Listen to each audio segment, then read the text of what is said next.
ስላንተ ሳታቋርጥ ታስባለች። ያለማቋረጥ እንድታስብህ የምትከተላቸውን ዘዴዎች ዛሬ እኔ እነግርሃለሁ። ሴቶች ሁልጊዜም ቢሆን የትኩረት ማዕከል ናቸው። ምንም እድሜዋ ቢገፋ ጎራዳ ብትሆን አንተ ብትንቃትም ሴት በመሆኗ ብቻ የወንድ ቀልብና አይን ያርፍባታል።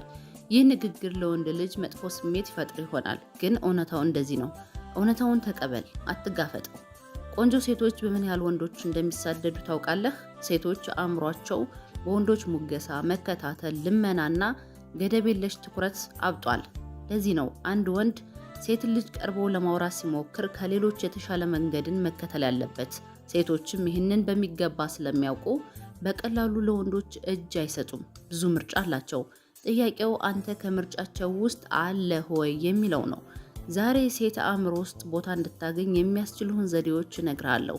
ሰብስክራይብ፣ ላይክ አድርገህ ተከተለኝ፣ ስሜትህንም ጻፍልኝ። ከዚህ ቀደም አንተ ነበርክ ሁልጊዜ ስለሷ የምታስበው። ዛሬ ደግሞ እሷ ራሷ እንድታስብህ፣ እንድትከተልህ፣ እንድትጠይቅህ የሚያደርጉ 5 ስልቶችን እነግርሃለሁ። አብራችን ቆዩ። አንደኛውና የመጀመሪያው ጥሩ አድማጭ መሆን ነው። ብዙ የፍቅር ግንኙነቶች መደማመጥ የለባቸውም። መደማመጥ የማይችሉ ናቸው። ማድመጥ ምን ማለት ነው?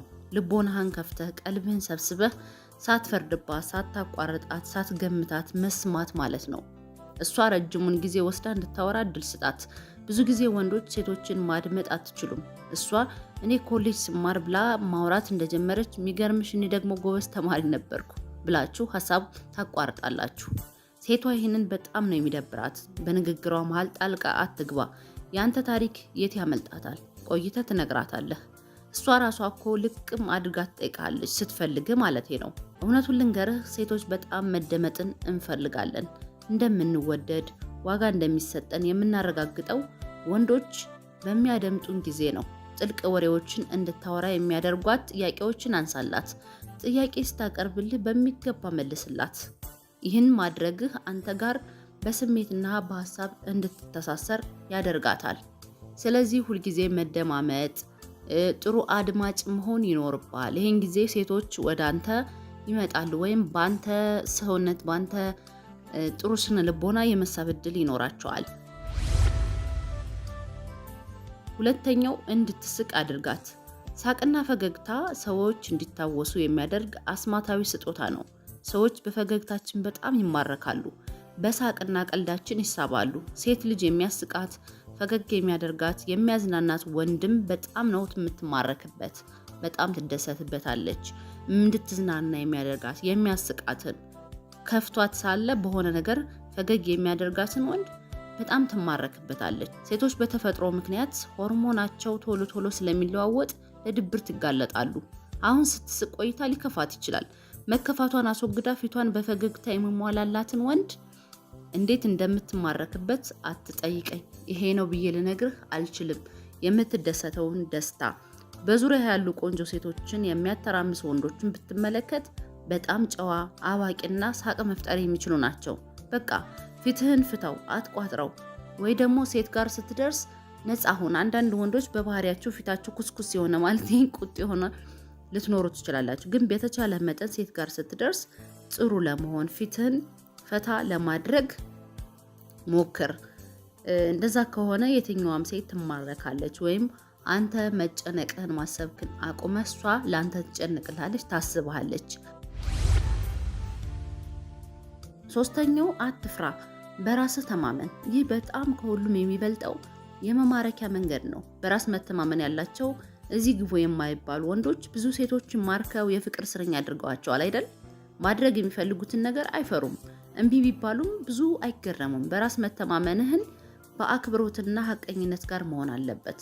ከአክብሮት ከሆነን ሰው ከማክበር፣ በራስህ ስትተማመን ወይም በራስ ኮንፊደንስ ሲኖርህ የሆነ ነገሮች ለሰዎች ክብር ያለህና ሀቀኛ መሆን ይኖርብሃል። በራስ መተማመን ሲባል ዝም ብላ አንዳንድ ሰዎች ዝም ብላቸው አምባገነን መጋፈጥ፣ እኔ ራሴ በቃ በራሴ እተማመናለሁ፣ ማንም አይነካኝ፣ ማንም አይደርስም ምናምን በሚለው አይደለም። ግን ከአክብሮትና ከሀቀኝነት ጋር መሆን ይኖርበታል። ድንበሯን አክብርላት። አንተ ጋር መሆን ያምራታል። ድንበሯን ስታከብርላት በራስ መተማመን ያለህ ወንድ ነህ ጀስት። ስለዚህ አንተ የእሷን ድንበር ማክበር ይኖርብሃል። ያኔ አንተን ማግኘት ከአንተ ጋር መሆን ትፈልጋለች። በአንተ በጣም ትሳባለች። አራተኛው አስታውሳት። በጣም ቀላል ነገር ነው።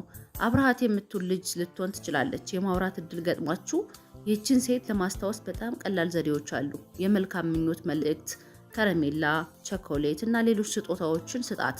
እንዴት እንዳደረች በስልክ ጠይቃት። የምትወደውን ሙዚቃ ጠቅሰህ የሆነ መንገድ ላይ ሰምቼ አንቺን አስታወስኩሽ በላት። እሷ የምትወደውን ምናልባትም የቴዲ አፍሮን ዘመናዊ የሚለው ሙዚቃ ተወዶ ይሆናል። አንቺን አስታወስኩሽ መንገድ ላይ ሰምቼው ብለህ ደውልላት። ቀኑን ሙሉ ስታስታውስህ ትውላለች። ከሙዚቃው ጋር በስሜቷ በኩል መተሳሰሪያ ቦታ ታገኛለህ። የምትወደውን ነገር ስትወድላት፣ ስታደንቅላት አንተን ከማስታወስ ውጭ ምን ምርጫ አላት ብለህ ነው? ማንም ሰው እኔ የምወደውን ነገር የሆነ ሰው ከወደደልኝ ያን ሰው የማልወድበት፣ ያን ሰው የማላስታውስበት፣ እኔ እኮ እንዲህ የሚለው ሙዚቃ በጣም ነበር የምወደው እና እሱ እኮ የኔን ምርጫ ይወዳል፣ ያደንቃል፣ ጥሩ እኮ ነው ብዬ በደንብ ላስታውሰው ስለምችል ማስታወስ ነው። የምትወደውን ቸኮሌት የምትወድ ከሆነ ቸኮሌት ስጦታ አስጣት። ቀላል ነገር ነው። ከረሜላ ቸኮሌት በነገራችን ላይ ይሄ በወንድና በሴት መካከል ያለውን ግንኙነት በጣም ያጠነክራል። በጣም ጥሩ ግንኙነት እንዲኖራቸው የመሳሳብ የፍቅር ወደ ፍቅር የመቀየር አዝማሚያ ይኖረዋል። ስለዚህ ቸኮሌት እና ከረሜላ መስጠት፣ እንደዚህም ደግሞ የምትወደውን ነገር አስታውሳት። እሷ የምትወዳቸውን እያንዳንዱን ነገር በእሷ እንደሰማው ለምሳሌ ቸኮሌት ስበላ ከሆነ ያንቺን ነው የሚያስታውሰኝ፣ ለምን ቸኮሌት በጣም እንደምትወጅ ስለማቅ በላት። ይሄ በጣም ለእሷ ትልቅ ነገር ነው፣ ትልቅ ስጦታ ነው። እንዴት ይወደኛል እንዴ በስማ ምናምን ብላ ትደነቅብሃለች። ይሄንን ማድረግ ይኖርብሃል። አምስተኛውና የመጨረሻው ሚስጥር ሁንባት። ስጦታ ለምንድን ነው የተሸፈነው? ወይም ደግሞ ስጦታ ለሆነ ሰው ስትሰጥ ለምንድን ነው ሸፍነ የምትሰጠው? ሚስጥር ስለሆነ የሆነን ሰው ሰርፕራይዝ ላደረገው ነው ስትል ለምንድን ነው ያ ሰው እንዳይሰማ የምታደርገው? ሚስጥራዊ ስለሆነ ነው። ያንን ስጦታ ወይም ደግሞ ያንን ሚስጥር ለማወቅ ግን በጣም እንጓጓለን። የተከደነ ነገር በጣም ያጓጓል። የሰው ልጆች አእምሮ ያላየውን ነገር ለማወቅ የበለጠ ጉጉት ያድርበታል። እኛ ካየነው ነገር ይልቅ ላላየነው ነገር በጣም እንጓጓለን። ለተሸፈነው ማየት ላልቻልነው ነገር እንጓጓለን። ብዙ ወንዶች የሚሸወዱት እዚህ ላይ ነው። በመጀመሪያ የፍቅር ቀጠሮ ቀን ሙሉ ታሪካቸውን ለሴቶች ዝርግፍ አድርገው ይናገራሉ። ሴቶች ሁሉንም ነገር ያውቃሉ፣ ጉጉታቸው ይሞታል። አንተ ግን እንደነዚህ ወንዶች አትሁን። ብዙ ነገሮችን አታውራ፣ ቁጥቡን እስኪ በሚስጥር የምትይዘው ነገር ይኖርህ። ሴቷ አንተን የማወቅ ጉጉት ሲኖራት አንተን አብዝታ ማሰብ ትጀምራለች። አእምሮዋ ውስጥ ውለህ የምታድረው አንተና አንተ ብቻ ነህ። ስለዚህ ሚስጥራዊ ሁን። ሚስጥራዊ የሆነ ነገር፣ የተሸፈነ ነገር ማንም ይፈልገዋል፣ ማንም ይወደዋል። ስጦታ የምንወደው እኮ ተሸፍኖ ስለሚመጣልን ነው፣ ሳናየው ስለምንቀር ነው። ምናልባትም እቤት ያለን ነገር ሊሆን ይችላል። ወይም ደግሞ የሆነ ሰው ልብስ ገዝቶ ሲሰጠን ቤት አለን ያ ልብስ ተመሳሳይ፣ ግን ሸፍኖ ስለሰጠን ስጦታ ነው ብሎ ስለሰጠን በጣም እንደሰትበታለን።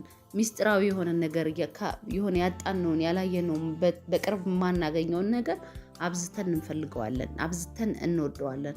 ስለዚህ ለዛች ሴት አንተ ሚስጥራዊ መሆን ይኖርብሃል። ሚስጥራዊ የተደበቅ በቃ ሚስጥር ማትገለጽ መሆን ይኖርብሃል። ዝም ብለህ እንደ አንዳንድ መጽሐፍትን ስታነብ በጣም ሚስጥራዊ መጽሐፍት አሉ አይደለ? አንብባቸው በጣም የምትደነቅባቸው። አንዳንድ መጽሐፎችን ደግሞ በሽፋናቸው መለካት የምትችል ሽፋናቸውን አይተህ ኦኬ እንደዚህ ነው ብለህ የምትላቸዋሉ። እንደዛ አይነት መጽሐፍ እንደነዛ መጽሐፎች ሳይሆን አንተ ድብቅ ከላይ ገጹን አይተህ መገመት ማትችለውን አይነት ታሪክ ሆኖ የምታገኘው መጽሐፍ እንደዛ መሆን ይኖርብሃል። ውድ የሳቢሳ ቤተሰቦች የዛሬው ፕሮግራም ይህን ይመስላል። ለሳቢሳ ሚዲያ አዲስ ከሆናችሁ ሰብስክራይብ አድርጉ። ሀሳብ አስተያየታችሁን ኮሜንት ላይ አስቀምጡልኝ። እንዲሁም ቲክቶክ ላይ ገብታችሁ ሳቢሳ ብላችሁ ፎሎ አድርጉኝ። መልካም ጊዜ